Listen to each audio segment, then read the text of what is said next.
दोस्तों हमारा पहला सवाल है कि अंग्रेजों ने रामगढ़ राज्य पर किस वर्ष अपना कब्जा जमाया। तो दोस्तों हमारा जवाब हो जाएगा ऑप्शन नंबर बी 1772 ईस्वी में ही अंग्रेजों ने रामगढ़ राज्य पर अपना कब्जा जमाया। अगला सवाल कहता है कि सिंहभूम के सिंह वंश की पहली शाखा के संस्थापक का नाम क्या था। तो दोस्तों हमारा जवाब हो जाएगा option number A Kashinath Singh. अगला सवाल कहता है कि मुंडा राजा की संज्ञा किसे दी गई थी। तो दोस्तों मुंडा राजा की संज्ञा दी गई थी जयपाल सिंह को। इसके अतिरिक्त इन्हें माड़ंगोम के भी कहा जाता था। अगला सवाल कहता है कि झारखंड में सबसे पहले किसने राज निर्माण का कार्य आरंभ किया। तो हमारा जवाब हो जाएगा ऑप्शन नंबर बी मुंडाओं ने ही झारखंड में सबसे पहले राज निर्माण का कार्य आरंभ किया। अगला सवाल कहता है कि जात्रा भगत छोटानागपुर में किस आंदोलन के मुख्य सूत्रधार थे। तो हमारा जवाब हो जाएगा option number D Tana Bhagat आंदोलन। अगला सवाल कहता है कि झारखंड समन्वय समिति के प्रथम संयोजक कौन थे। तो हमारा जवाब हो जाएगा option number C VP Kesari ही झारखंड समन्वय समिति के प्रथम संयोजक थे। अगला सवाल कहता है कि झारखंड पार्टी के अध्यक्ष जयपाल सिंह का निधन कब हुआ था। तो हमारा जवाब हो जाएगा ऑप्शन नंबर बी वर्ष 1970 ईस्वी में ही झारखंड पार्टी के अध्यक्ष जयपाल सिंह का निधन हुआ था। तो दोस्तों कब हुआ था, तो 20 मार्च को। अगला सवाल कहता है कि पाट क्षेत्र कहाँ मिलता है। तो दोस्तों हमारा जवाब हो जाएगा ऑप्शन नंबर ए रांची के पठार में ही पाट क्षेत्र मिलता है। अगला सवाल कहता है कि छोटानागपुर पठार की चट्टानें कैसी हैं। तो हमारा जवाब हो जाएगा ऑप्शन नंबर बी क्रिस्टलीय एवं कायांतरित है छोटानागपुर पठार की चट्टानें। अगला सवाल कहता है कि राजमहल ट्रैप का सृजन कब हुआ था। तो हमारा जवाब हो जाएगा ऑप्शन नंबर ए जुरैसिक काल में ही राजमहल ट्रैप का सृजन हुआ था। चलते हैं अगले सवाल की ओर। कहता है कि राजमहल से होकर गुजरने वाली रेखा क्या कहलाती है। तो हमारा जवाब हो जाएगा ऑप्शन नंबर सी हिंज रेखा कहलाती है। राजमहल से होकर गुजरने वाली रेखा को हिंज रेखा कहते हैं। अगला सवाल कहता है कि राज्य की जलवायु में महाद्वीपीय लक्षण विद्यमान होने का कारण आखिर क्या है। तो दोस्तों हमारा जवाब हो जाएगा ऑप्शन नंबर सी स्थल आबद्ध। इसका कारण है स्थल आबद्ध। झारखंड एक ऐसा राज्य है जो स्थलबद्ध राज्य है, जिसकी भौगोलिक सीमाएं समुद्र को स्पर्श नहीं करती। यही कारण है कि झारखंड राज्य की जलवायु में महाद्वीपीय लक्षण विद्यमान रहते हैं। अगला सवाल कहता है कि झारखंड में अधिकांश वर्षा प्राप्त होती है। तो दोस्तों झारखंड राज्य में अधिकांश वर्षा बंगाल की खाड़ी के मानसून से प्राप्त होती है। झारखंड राज्य में वर्षा दक्षिण पश्चिम मानसून की दोनों शाखाओं बंगाल की शाखा एवं अरब सागर शाखा से होती है। झारखंड राज्य में दक्षिण पश्चिम मानसून की बंगाल की खाड़ी शाखा सर्वाधिक वर्षा करने की शाखा है, जबकि पूर्वी भाग में बंगाल की खाड़ी शाखा से वर्षा प्राप्त की जाती है। तो दोस्तों हमारा जवाब हो जाएगा ऑप्शन नंबर डी बंगाल की खाड़ी के मानसून से। अगला सवाल कहता है कि तेतुलिया गर्म जलकुंड कहाँ पर स्थित है। तो हमारा जवाब हो जाएगा ऑप्शन नंबर ए धनबाद में।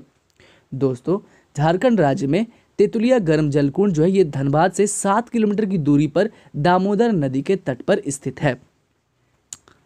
अगला सवाल कहता है कि पलामू में किस प्रकार की मिट्टी ज्यादातर पाई जाती है। तो हमारा जवाब हो जाएगा ऑप्शन नंबर बी लाल मिट्टी जो है यहाँ पर ज्यादातर पाई जाती है। अगला सवाल कहता है कि राज्य का कृषक कलेवा के रूप में सर्वाधिक प्रयोग करता है। तो हमारा जवाब हो जाएगा ऑप्शन नंबर डी रागी या मरुआ। चलते हैं अगले सवाल की ओर। अगला सवाल कहता है कि तिलैया जल विद्युत परियोजना किस जिले में स्थित है। तो हमारा जवाब हो जाएगा ऑप्शन नंबर बी कोडरमा जिले में ही मौजूद है। अगला सवाल कहता है कि सिंहभूम के दुलपरा और दुबलावारा क्षेत्र में किस खनिज पदार्थ का भंडार है। तो हमारा जवाब हो जाएगा ऑप्शन नंबर डी वेनेडियम का। किसका दोस्तों, वेनेडियम खनिज पदार्थ का भंडार है सिंहभूम के दुलपरा और दुबलावारा क्षेत्र में। अगला सवाल कहता है कि झारखंड के किस नगर में यूरेनियम प्रोसेसिंग कारखाना स्थापित किया गया है। यूरेनियम प्रोसेसिंग कारखाना झारखंड के घाटशिला नगर में स्थापित किया गया है। दोस्तों अगला सवाल कहता है कि निम्न में से झारखंड से होकर गुजरने वाले राष्ट्रीय राजमार्गों में कौन सा सबसे ज्यादा लंबा नहीं है। तो हमारा जवाब हो जाएगा ऑप्शन नंबर ए राष्ट्रीय राजमार्ग 6। दोस्तों झारखंड राज्य से होकर गुजरने वाला राष्ट्रीय राजमार्ग 6 की लंबाई सबसे कम है। इस राष्ट्रीय राजमार्ग की लंबाई है 22.40 किलोमीटर। अगला सवाल कहता है कि बेतला राष्ट्रीय पार्क में संरक्षण नहीं किया जाता है। तो दोस्तों हमारा जवाब हो जाएगा ऑप्शन नंबर डी, उपयुक्त सभी का।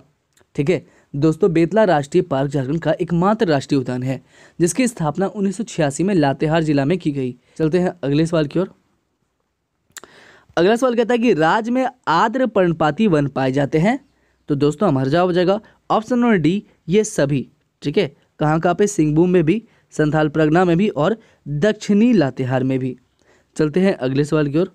कहता है कि हरिहर महतो के नेतृत्व में झारखंड के किस स्थान पर वन सत्याग्रह शुरू किया गया था? तो हमारा जवाब हो जाएगा ऑप्शन नंबर ए, सिंहभूम में। कहाँ पर दोस्तों? सिंहभूम नामक स्थान पर सबसे पहले वन सत्याग्रह शुरू किया गया था। अगला सवाल कहता है कि केंद्रीय ईंधन अनुसंधान संस्थान कहाँ पर स्थित है? तो हमारा जवाब हो जाएगा ऑप्शन नंबर बी, जलगोड़ा में। चलते हैं अगले सवाल की ओर। कहता है कि एसपीजी मिशन का झारखंड आगमन हुआ कब? तो दोस्तों एसपीजी मिशन का झारखंड आगमन हुआ 1869 ईस्वी में। कब? 1869 में 17 अप्रैल को। अगला सवाल कहता है कि मेकन स्टेडियम झारखंड में कहाँ पर स्थित है? तो दोस्तों झारखंड राज्य के रांची में मेकन स्टेडियम स्थित है। कहाँ पर? रांची में। अगला सवाल कहता है कि गांव की पूरी कृषि भूमि का वितरण महतो करता था, इस व्यवस्था को क्या कहा जाता था? तो दोस्तों इस व्यवस्था को गोती कहा जाता था। क्या कहा जाता था? गोती।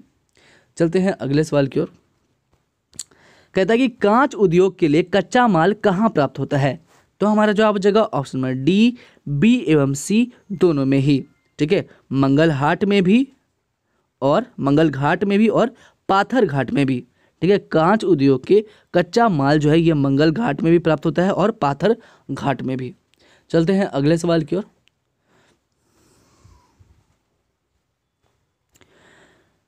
अगला सवाल कहता है कि चीनी उद्योग झारखंड में कहाँ पर है? तो दोस्तों झारखंड में चीनी उद्योग पलामू, हजारीबाग, संथाल परगना क्षेत्र में है। तो हमारा जवाब हो जाएगा ऑप्शन नंबर डी, ये सभी ही। अगला सवाल कहता है कि सूती वस्त्र उद्योग झारखंड में कहाँ पर है? तो हमारा जवाब हो जाएगा ऑप्शन नंबर डी, ये सभी ही। गिरिडीह में भी है, जमशेदपुर में भी है और रांची में भी है। चलते हैं अगले सवाल की ओर। अगला सवाल कहता है कि झारखंड में किस रेशम का उत्पादन होता है? तो झारखंड में टसर एवं अंडी रेशम का उत्पादन होता है। टसर एवं अंडी रेशम का। ठीक है, टसर का भी होता है और यहाँ पर अंडी रेशम का भी उत्पादन होता है। ठीक है, भारत द्वारा उत्पादित कुल टसर रेशम का 60% से अधिक झारखंड से प्राप्त होता है। इसके प्रमुख उत्पादक क्षेत्र हैं चाईबासा, मेदिनीनगर, हाट, गम्हरिया, गोविंदपुर, दुमका, राजखरसावा आदि। चलते हैं अगले सवाल की ओर। अगला सवाल कहता है कि वन्य पदार्थों पर आधारित उद्योग है। तो दोस्तों वन्य पदार्थों पर आधारित उद्योग है प्लाईवुड उद्योग, कागज एवं लुगदी उद्योग, लाख उद्योग आदि। तो हमारा जवाब हो जाएगा ऑप्शन नंबर डी, उपयुक्त सभी ही। चलते हैं अगले सवाल की ओर। अगला सवाल कहता है कि झारखंड से प्राप्त होने वाली मुख्य जड़ी बूटी है। तो दोस्तों हमारा जवाब हो जाएगा ऑप्शन नंबर डी, उपरोक्त सभी ही। ठीक है, हरड़ एवं बहेरा भी, अर्जुन की छाल भी और आंवला के फल भी। अगला सवाल कहता है कि पशु पर्व से संबंध रखने वाली चित्रकारी है। तो हमारा जवाब हो जाएगा ऑप्शन नंबर सी, सोहराय। अगला सवाल कहता है कि बिरहोर जनजाति का त्योहार कौन सा नहीं है? तो हमारा जवाब हो जाएगा ऑप्शन नंबर डी, माधे नहीं है।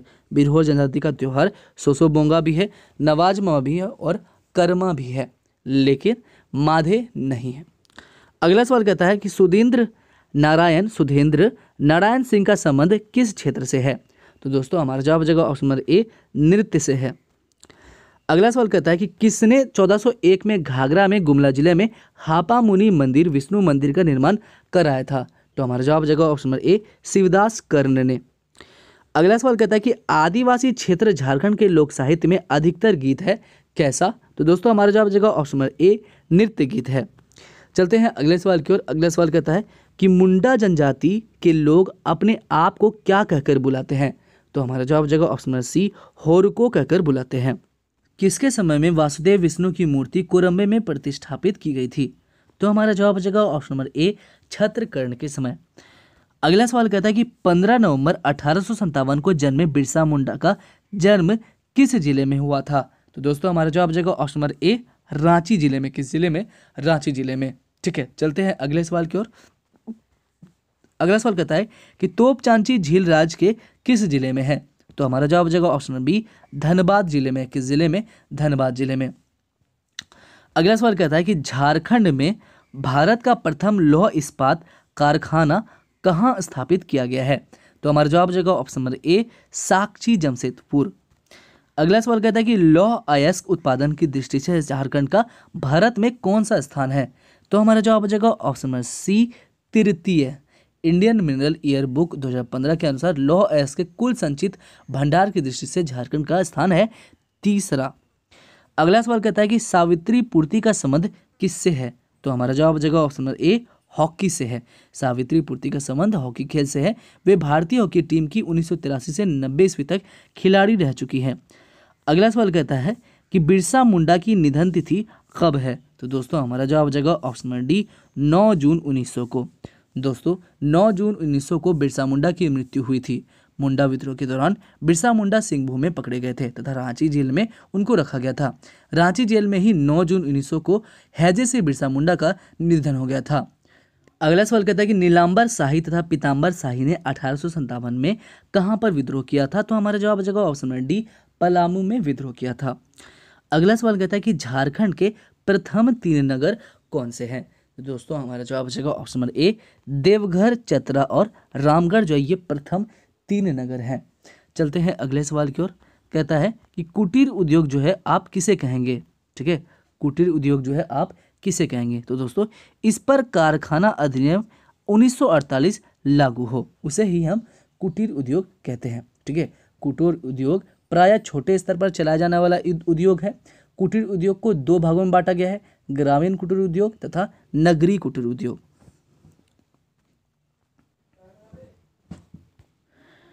अगला सवाल कहता है कि वस्त्र उद्योग से संबंधित उद्योग है। तो दोस्तों हमारा जवाब हो जाएगा कढ़ाई करना भी, कपड़ों की छपाई करना भी, बुनाई करना भी। तो हमारा जवाब हो जाएगा ऑप्शन नंबर डी, उपरोक्त सभी ही। अगला सवाल कहता है कि रुई चुनना किससे संबंधित कार्य है? तो हमारा जवाब हो जाएगा ऑप्शन नंबर बी, वस्त्र उद्योग से।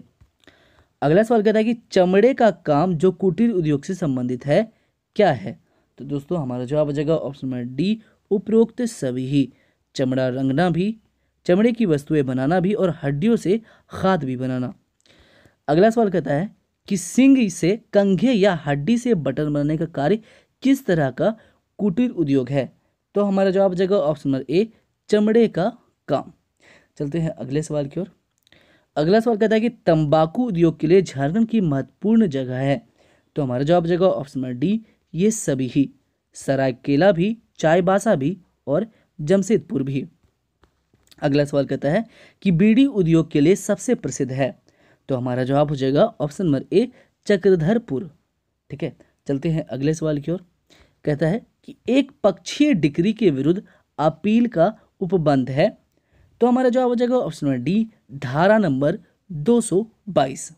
अगला सवाल कहता है कि वे वाद या आवेदन जिसके लिए परिसीमा की कोई कालावधि उपबंधित नहीं है वे संस्थित किए जाएंगे वाद हेतु प्रोद्भूत होने की तारीख से। तो हमारा जवाब हो जाएगा यहाँ पर ऑप्शन नंबर ए, 1 वर्ष के भीतर। ठीक है, चलते हैं अगले सवाल की ओर। कहता है कि धारा 22 में अथवा धारा 41 में खंड खो और गो में वर्णित किसी आधार पर अधिभोगी रैयत या अनाधिभोगी रैयत की बेदखली के लिए वाद दुरुपयोग या भंग की तारीख से डैश के भीतर संस्थित किए जाएंगे। तो हमारा जवाब हो जाएगा ऑप्शन नंबर बी, 2 वर्ष। चलते हैं अगले सवाल की ओर। कहता है कि लगान के बकाये की वसूली के लिए धारा 244 के अधीन वाद और आवेदन डैश के भीतर संस्थित किए जाएंगे। तो दोस्तों हमारा जवाब हो जाएगा ऑप्शन नंबर सी, 3 वर्ष। चलते हैं अगले सवाल की ओर। कहता है कि धारा 215 के अधीन प्रत्येक अपील आयुक्त या उपायुक्त जिसके विरुद्ध अपील की जाए के भीतर की जाएगी, कितने दिनों के भीतर की जाएगी? तो दोस्तों हमारा जवाब हो जाएगा ऑप्शन नंबर ए, 30 दिनों के भीतर। अगला सवाल कहता है कि बोर्ड या आयुक्त द्वारा पुनरीक्षण को छोड़कर और अपीलों का वर्जन उपबंधित है। तो हमारा जवाब हो जाएगा ऑप्शन नंबर सी, धारा 217 में। अगला सवाल कहता है कि निम्नलिखित में से किस औद्योगिक नीति के उद्देश्यों को प्राप्त करने के लिए विस्थापन एवं पुनर्वास नीति 2008 में सुधार करने की कार्य नीति अपनाई गई थी?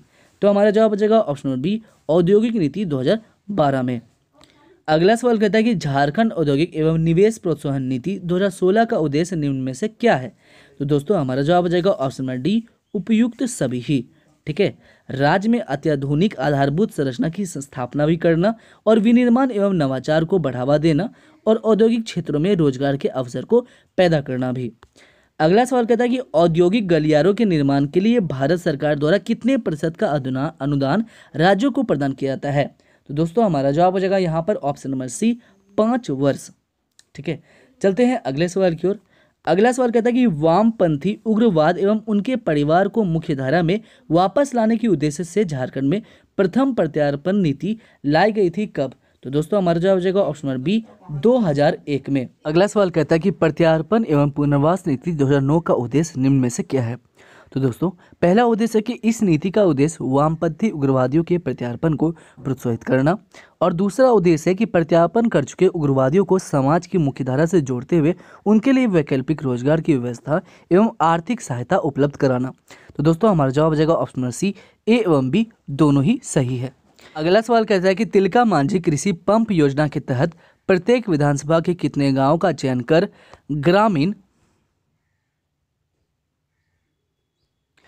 ग्रामीण कृषि पंपों के लिए निःशुल्क विद्युत कनेक्शन उपलब्ध कराया जाएगा? तो दोस्तों यहाँ पर हमारा जवाब हो जाएगा ऑप्शन नंबर बी, 50। चलते दोस्तों अगले सवाल की ओर। अगला सवाल कहता है कि मेरी बेटी मेरी पहचान योजना की शुरुआत कहाँ से की गई थी? तो दोस्तों हमारा जवाब हो जाएगा ऑप्शन नंबर सी, जमशेदपुर के तिरिंग गाँव से। कहाँ से? जमशेदपुर के तिरिंग गाँव से वर्ष 2016 में इसकी शुरुआत की गई। अगला सवाल कहता है कि संजीवनी योजना का मुख्य उद्देश्य क्या है? तो दोस्तों हमारा जवाब हो जाएगा ऑप्शन नंबर डी, उपयुक्त में से कोई भी नहीं। ठीक है, संजीवनी योजना का मुख्य उद्देश्य है महिला सशक्तिकरण। ठीक है, चलते दोस्तों अगले सवाल की ओर। अगला सवाल कहता है कि अगला सवाल कहता है कि मुख्यमंत्री विद्या लक्ष्मी योजना के संबंध में कौन सा कथन सत्य है? तो दोस्तों हमारा जवाब हो जाएगा ऑप्शन नंबर बी, इस योजना का लाभ 5वीं कक्षा उत्तीर्ण करने वाले अनुसूचित जाति एवं अनुसूचित जनजाति की 14 वर्ष तक की बालिकाओं को मिलेगा। अगला सवाल कहता है कि पढ़ा राजा का सहायक निम्न में से कौन होता है? तो दोस्तों हमारा जवाब हो जाएगा ऑप्शन नंबर बी, दीवान। अगला सवाल कहता है कि मुंडा शासन व्यवस्था में गांव के पर्व त्योहारों में पूजा पाठ करता है, इसके बिना कोई भी धार्मिक पर्व त्योहार का पूजा पाठ नहीं होता। यह कथन निम्न में से किसके बारे में कहा गया है? तो दोस्तों हमारा जवाब हो जाएगा ऑप्शन नंबर सी, पाहन के बारे में कहा गया है। अगला सवाल कहता है कि भूमिज तथा चेरो में खड़िया पंचायत से ऊपर एक अन्य पंचायत भी होती थी जिसे चीरा कहते थे। चीरा का सभापति क्या कहलाता था दोस्तों? तो दोस्तों हमारा जवाब हो जाएगा ऑप्शन नंबर डी, दानुडिया कहलाता था। अगला सवाल कहता है कि मांझी परगना शासन व्यवस्था में यह मांझी के आदेश से बदमाश व्यक्ति या अपराधी को पकड़कर बांधता है, जिनमें से यह कथन किसके बारे में कहा गया है? तो दोस्तों हमारा जवाब हो जाएगा ऑप्शन नंबर ए, चौकीदार के बारे में कहा गया है। चलते हैं अगले सवाल की ओर। दोस्तों अगला सवाल कहता है कि ढोकलो सोहोर शासन व्यवस्था में गांव में जब किसी परिवार को अशुद्ध करार दिया जाता है तब उसकी शुद्धिकरण करने वाले व्यक्ति को क्या कहते हैं? तो दोस्तों हमारा जवाब हो जाएगा ऑप्शन नंबर डी, करटाहा। अगला सवाल कहता है कि झारखंड क्रय नीति 2014 का प्रमुख उद्देश्य क्या है? तो दोस्तों हमारा जवाब हो जाएगा ऑप्शन नंबर डी, उपरोक्त सभी ही।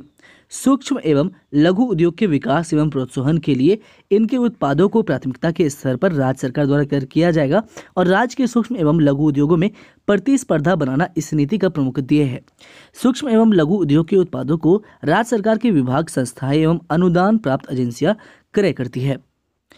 अगला सवाल कहता है कि झारखंड में अभी तक स्थानीय नीति स्पष्ट रूप से नहीं बन पाने का कारण क्या है दोस्तों? तो दोस्तों हमारा जवाब हो जाएगा ऑप्शन नंबर डी, उपरोक्त सभी ही। सबसे पहली बात, वर्गीय सोच भी, एक पक्षीय निर्णय भी और नेताओं में व्यवहारिक अनुभवों का भारी अभाव भी। अगला सवाल कहता है कि झारखंड राज्य सेवा का अधिकार कानून 2011 के संबंध में कौन सा कथन आपको सही लगता है या सत्य लगता है? तो दोस्तों हमारा जवाब हो जाएगा ऑप्शन नंबर सी, ए एवं बी दोनों ही। प्रत्येक जिले में एक उपसमर्ता को इस कानून के कार्यान्वयन एवं अनुश्रवण हेतु दायित्व दिया जाएगा। दूसरा, इस कानून के समुचित अनुपालन हेतु एक राज्य स्तरीय आयोग का गठन किया जाएगा। अगला सवाल कहता है कि ईचागढ़ जो है ये किस जिले में स्थित है? तो दोस्तों हमारा जवाब हो जाएगा ऑप्शन नंबर बी, सरायकेला खारसावा में ही ईचागढ़ स्थित है। ठीक है दोस्तों, यहाँ से ही तारा की मूर्ति मिली है जो एक बौद्ध देवी है। इस मूर्ति को रांची संग्रहालय में रखा गया है। अगला सवाल कहता है कि ईचागढ़ से तारा की मूर्ति मिली है जो एक डैश देवी है। तो दोस्तों हमारा जवाब हो जाएगा ऑप्शन नंबर बी, जो एक बौद्ध देवी है। चलते हैं अगले सवाल की ओर। कहता है कि ईचागढ़ से मिली तारा की मूर्ति को किस संग्रहालय में रखा गया है। तो दोस्तों इसे रांची संग्रहालय में रखा गया है। चलते हैं अगले सवाल की ओर। अगला सवाल कहता है कि कौटिल्य के अनुसार कुकुट देश में किस प्रकार की शासन प्रणाली मौजूद थी। तो दोस्तों हमारा जवाब हो जाएगा ऑप्शन नंबर बी, गणतंत्रात्मक। अगला सवाल कहता है कि पारसनाथ को डैश शिखर भी कहते हैं, तो इन्हें सम्मेद शिखर भी कहते हैं। अगला सवाल कहता है कि झारखंड की सबसे ऊंची चोटी कौन सी है दोस्तों। तो हमारा जवाब हो जाएगा ऑप्शन नंबर सी, पारसनाथ। अगला सवाल कहता है कि झारखंड की सबसे ऊंची चोटी की ऊंचाई कितनी है। तो दोस्तों हमारा जवाब हो जाएगा ऑप्शन नंबर ए, 1365 मीटर। अगला सवाल कहता है कि झारखंड के किस जिले की सीमा किसी राज्य को नहीं छूती है दोस्तों। तो दोस्तों झारखंड राज्य के लोहरदगा जिले की सीमा किसी भी राज्य को नहीं छूती है। अगला सवाल कहता है कि झारखंड के किस जिले को मध्य प्रदेश और ओडिशा का प्रवेश द्वार कहा जाता है। दोस्तों हमारा जवाब हो जाएगा ऑप्शन नंबर सी, गुमला को। किसे? गुमला को। चलते हैं अगले सवाल की ओर दोस्तों। उससे पहले दोस्तों जान ले कि गुमला जिले का गठन 28 मई 1983 को हुआ था। इससे पहले यह रांची जिले का एक अनुमंडल था। चलते हैं अगले सवाल की ओर। कहता है कि ब्रिटिश पार्लियामेंट ने अधिकृत रूप से छोटानागपुर का नाम कब दिया था। तो दोस्तों हमारा जवाब हो जाएगा ऑप्शन नंबर बी, 1872 ईस्वी में। अगला सवाल कहता है कि छोटानागपुर टेनेंसी एक्ट कब पारित हुआ था दोस्तों। तो दोस्तों हमारा जवाब हो जाएगा ऑप्शन नंबर ए, 1908 ईस्वी में। चलते हैं अगले सवाल की ओर। अगला सवाल कहता है कि विश्व का सर्वाधिक लौह भंडार वाला क्षेत्र कौन सा है। तो दोस्तों हमारा जवाब हो जाएगा ऑप्शन नंबर ए, सिंहभूम जिला विस्तारित ओडिशा के मयूरभंज एवं क्योंझड़ तक। ठीक है दोस्तों, चलते हैं अगले सवाल की ओर। कहता है कि नोवा मुंडी की खान किस महादेश में लौह अयस्क की सबसे बड़ी खान है। तो दोस्तों हमारा जवाब हो जाएगा ऑप्शन नंबर ए, एशिया। चलते दोस्तों अगले सवाल की ओर। कहता है कि उड़ाव जनजाति का संबंध किस प्रजाति समूह से है। तो दोस्तों हमारा जवाब हो जाएगा ऑप्शन नंबर सी, द्रविड़ से।